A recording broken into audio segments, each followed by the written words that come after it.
Бишкек шаарынын мэриясында мамлекеттик жеке өнөктөштүктүн негизиндеги 40-ка жакын инвестициялык долбоорлор бар. Учурда Азия өнүктүрүү банкы, Европа реконструкциялоо жана өнүктүрүү банкынын линиясы боюнча долбоорлор ишке ашуу стадиясында турат.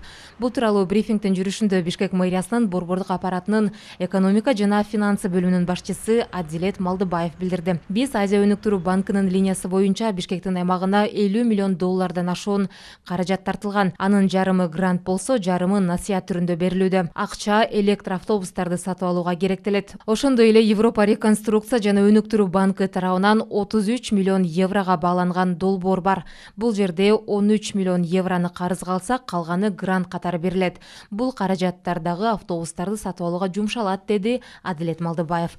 Мэриянын экономика жана инвестиция департаментинин башчысы Кубанычбек Кудабаев бул каражаттар транспорт сатып алууга гана эмес, депону оңдоп түзүү иштерине дагы жумшаларын белгиледи.